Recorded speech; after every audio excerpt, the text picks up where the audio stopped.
Hello बच्चों, कैसे हो? Tushar Gajjar is here.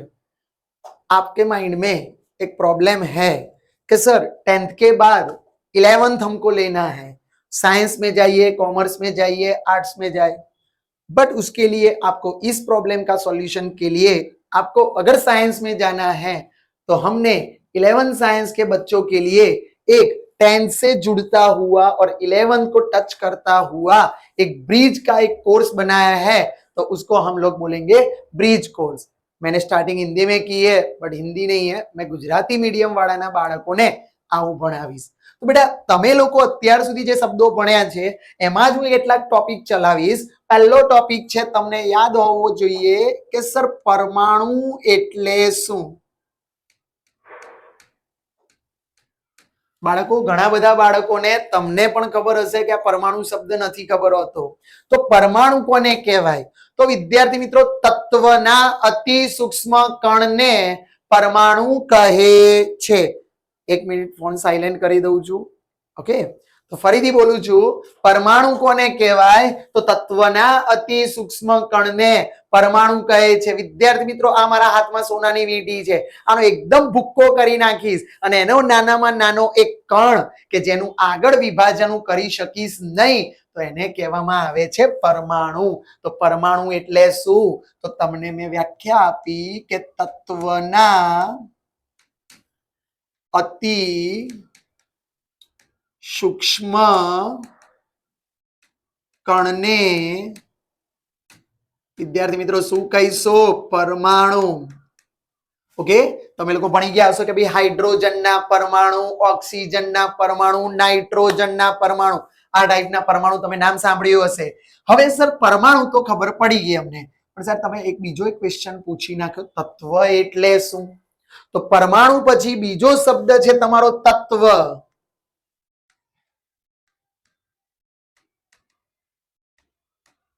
વિદ્યાર્થી મિત્રો, તત્વ એટલે શું? એક સરખા પરમાણુઓના સમૂહને તત્વ કહે છે। મેં તમને હમણાં જ કીધું, આનો મેં શું કરી નાખ્યો? એકદમ ભૂક્કો।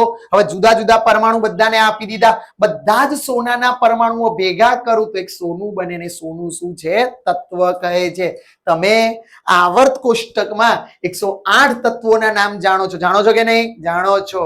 તો 108 નહીં, હવે તો 118 તત્વો આવી ગયા છે વિદ્યાર્થી મિત્રો। એટલે તમારે 118 તત્વોના નામ તમે જાણવા પડશે જ્યારે તમે 11 ગભરાવતો નથી, યાદ રાખજો। તત્વ એટલે શું? તો હમણાં જ વ્યાખ્યા બોલ્યો તમારી સામે, એક સરખા પરમાણુઓના સમૂહને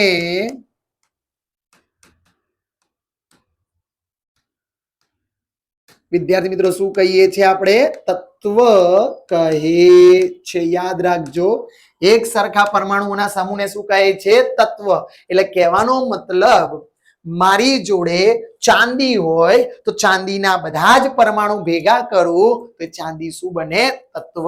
હવે એના ઉપરથી એક બીજો શબ્દ છે, ત્રીજો શબ્દ તત્વ આવ્યો, પરમાણુ આવ્યો। વિદ્યાર્થી મિત્રો, હવે અણુ આવશે। તો અણુની વ્યાખ્યા શું થાય? તો તમે લોકો ભણી ગયા હશો, હાઇડ્રોજનનો અણુ, નાઇટ્રોજનનો અણુ, ઓક્સિજનનો અણુ। તો મતલબ એક જ પ્રકારના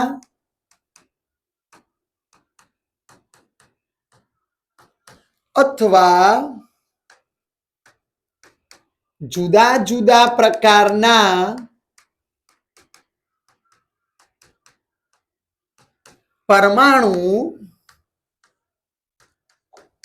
ભેગા મળીને વિદ્યાર્થી શું બનાવે? અણુ।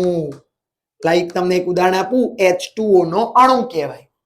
હવે તમને બહુ જ એક અગત્યની બીજી વાત કરું, સર H2O ને અણુ કહેવાય, પણ કેટલાક બાળકોને અણુ, પરમાણુ અને તત્વમાં કન્ફ્યુઝન હોય છે। તો હું આજે તમને એ જ પ્રોબ્લેમ, કારણ કે તમારે ધોરણ 11માં અને 12માં અણુ, પરમાણુ, તત્વ, સંયોજન, મિશ્રણ તો ઘણી બધી વખત શબ્દો આવશે। હવે આ જ શબ્દો તમને ખબર નહીં હોય તો તમે કઈ રીતે સોલ્વ કરી શકશો? લાઈક મેં તમને કીધું H2O, તો જો H2O નો અણુ કેટલો થાય? 1, પણ એમાં પરમાણુ કેટલા છે? તો તમે લખી શકશો હાઈટ। પરમાણુ કેટલા છે એટલે કુલ પરમાણુ, એમાં કયા કયા પરમાણુ છે બધી જ હું વાત કરી રહ્યો છું। તો આમાં H2 છે, તો એનો મતલબ હાઇડ્રોજનના પરમાણુ વિદ્યાર્થી મિત્રો 2 થશે અને ઓક્સિજનના પરમાણુ વિદ્યાર્થી મિત્રો 1 થશે અને આખો H2O નો શું કહેવાય અણુ અને એની અંદર તત્વ કયું આવ્યું તો હાઇડ્રોજન અને ઓક્સિજન પણ તમને પૂછે કે H2O માં કુલ કેટલા પરમાણુ તો તમે આનો સરવાળો કરશો કુલ કેટલા પરમાણુ વિદ્યાર્થી મિત્રો 2 ને 3 પરમાણુ ખબર પડી રહી છે ને હાઇડ્રોજનના 2 પરમાણુ ઓક્સિજનનો 1 પરમાણુ તો 2 ને કેટલા પરમાણુ થાય 3 હવે તમને પરમાણુ અણુમાં ખબર પડી ગઈ H2O આખો અણુ થયો હાઇડ્રોજન એક તત્વ થયું ઓક્સિજન એક તત્વ થયું પરંતુ હાઇડ્રોજનના કેટલા પરમાણુ તો 2 ઓક્સિજનનો કેટલો પરમાણુ તો 1 આવા પ્રશ્નો પૂછી શકાય પણ સાહેબ તમે કયા સબ્જેક્ટની વાત કરી રહ્યા છો તો હું તમને રસાયણ વિજ્ઞાનની વાત કરી રહ્યો છું વિદ્યાર્થી મિત્રો કેમિસ્ટ્રીની રસાયણ વિજ્ઞાન કેમિસ્ટ્રીની વ્યાખ્યા કોઈ ખરી હા બેટા તો રસાયણ વિજ્ઞાનની વ્યાખ્યા એટલે કે રસાયણ વિજ્ઞાન એટલે શું તો વિજ્ઞાનની એક એવી શાખા જેમાં પરમાણુના એટલે ગુણધર્મો વિશે માહિતી હોય ક્રિયા પ્રતિક્રિયા વિશે માહિતી હોય ઉત્પાદન વિશેની માહિતી હોય આ બધાનો જેમાં સમાવેશ થાય એને કહેવાય રસાયણ વિજ્ઞાન તો રસાયણ વિજ્ઞાનમાં કોની માહિતી હોય તો ક્રિયા અને પ્રતિક્રિયા એટલે કે રિએક્શન કહી શકાય તમારી ગુજરાતીમાં ઇંગ્લિશમાં એક શબ્દ છે ક્રિયા પ્રતિક્રિયા બીજી વાત કે તમારે અણુ કે પરમાણુનું ઉત્પાદન હોય અણુનું ઉત્પાદન વિશે કોઈ માહિતી હોય દ્રવ્યની રચના વિશે માહિતી હોય સાથે સાથે વિદ્યાર્થી મિત્રો ગુણધર્મોની માહિતી હોય તો એને રસાયણ વિજ્ઞાન કહેવાય આખા રસાયણ વિજ્ઞાનમાં આ બધી જ બાબતો છે એટલે ધ્યાન રાખજો રસાયણ વિજ્ઞાન એટલે કે જેમાં 2 પરમાણુ વચ્ચે અણુઓ વચ્ચે ક્રિયા પ્રતિક્રિયા દ્રવ્યની રચના એનું ઉત્પાદન એના ગુણધર્મો આની માહિતી ગુણધર્મ એટલે ખબર છે ને ઘણા બધા નથી આપણે ભણી ગયા છે ગુણધર્મો એની માહિતી હવે હું તમને રસાયણ વિજ્ઞાનના પ્રકાર કહીશ કે સર રસાયણ વિજ્ઞાનના પણ પ્રકાર હોય હા બેટા રસાયણ વિજ્ઞાનના પ્રકાર છે રસાયણ વિજ્ઞાનના 3 પ્રકાર છે જેમ વિજ્ઞાનના તમે પ્રકાર ભણ્યા ને એમ રસાયણ વિજ્ઞાનના પણ 3 પ્રકાર છે 3 નહીં ઘણા બધા પ્રકાર છે પણ આપણે ધોરણ 11-12 સાયન્સમાં 2 જ પ્રકાર ભણવાના છે પહેલો પ્રકાર યાદ રાખજો રસાયણ વિજ્ઞાનનો પહેલો પ્રકાર છે ભૌતિક રસાયણ વિજ્ઞાન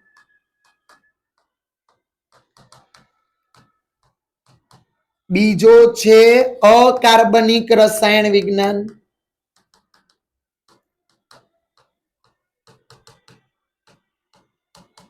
અને ત્રીજો પ્રકાર છે જેમ ભૌતિક અકાર્બનિક કાઢી નાખો એટલે તમારું નામ બને કાર્બનિક રસાયણ વિજ્ઞાન તો સાહેબ કાર્બનિક અકાર્બનિક ભૌતિકમાં આવે શું તો દેશી ભાષામાં કહું તો ભૌતિક એટલે ફિઝિક્સ ને સાંકળતું હોય જેમાં દાખલા આવશે તમે ભણી ગયા ને અણુ પરમાણુ પરમાણવીય દળ આણવીય દળ આ બધું તમારું ભૌતિક રસાયણ વિજ્ઞાન એને ઇંગ્લિશમાં કહેવાય ફિઝિકલ કેમિસ્ટ્રી બીજું તમારું અકાર્બનિક રસાયણ વિજ્ઞાન વિદ્યાર્થી મિત્રો અકાર્બનિક રસાયણ વિજ્ઞાન એટલે જે પિરિયોડિક ટેબલ એટલે કે આવર્ત કોષ્ટકના રિલેટેડ હોય તમે સમૂહ આવર્ત સમજ્યા ને 1 થી 20 તત્વો hydrogen helium lithium beryllium boron carbon nitrogen oxygen fluorine neon sodium magnesium aluminium silicon phosphorus sulphur chlorine argon potassium calcium scandium titanium vanadium chromium manganese iron cobalt nickel copper zinc આ તત્વોના રિલેટેડ બધી જ માહિતી હોય એને કહેવાય અકાર્બનિક રસાયણ વિજ્ઞાન અને કાર્બનિક એટલે ધોરણ 10 નું તમારું ચોથું ચેપ્ટર યાદ કરો જે બાળકોને તકલીફ પડતી હતી વધારે પડતી જેમાં methane ethane propane butane pentane hexane heptane octane nonane decane undecane dodecane આ બધું જે ભણતા હતા ને તમે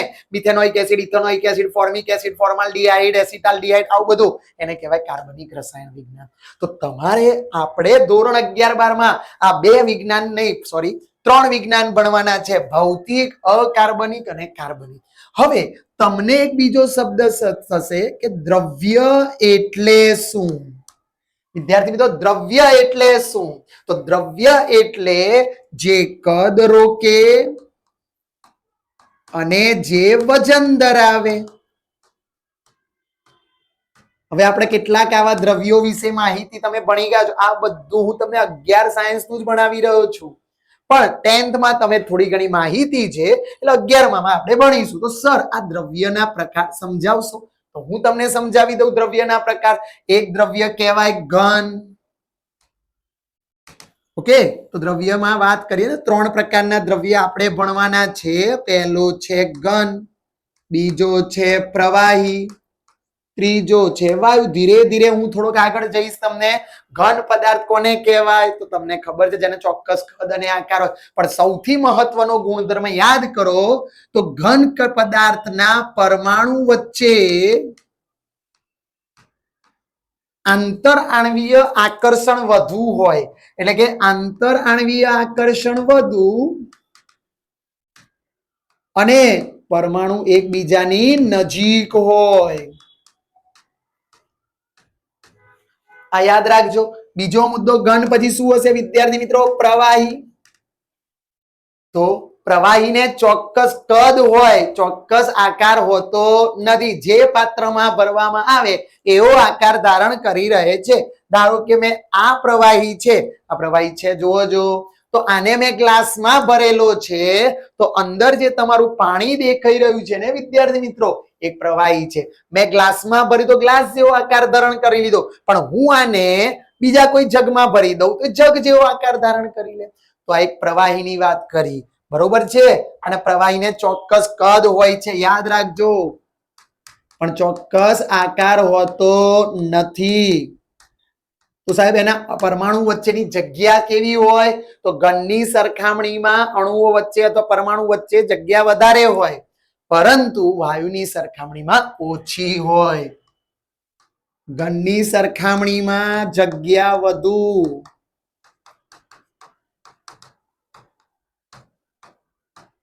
પરંતુ પ્રવાહી કરતા વાયુ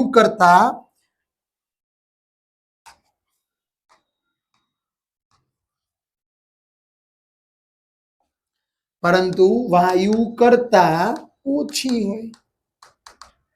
તો ઘન પ્રવાહીમાં ખબર પડી ગઈ. હવે તમારો નવો મુદ્દો આવશે વાયુ. તો આપણે વાત કરી રહ્યા છે વાયુની.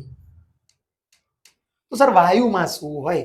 તો યાદ રાખજો, વાયુના અણુઓને ચોક્કસ કદ પણ હોતો નથી, ચોક્કસ આકાર પણ હોતો નથી. અને બીજી મહત્વની બાબત કે ઘન અને પ્રવાહીની સરખામણીમાં વાયુના અણુઓ વચ્ચે ખૂબ જ વધારે જગ્યા હોય છે.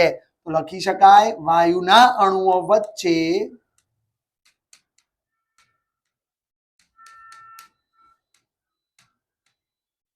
જગ્યા વધુ હોય. ઓકે,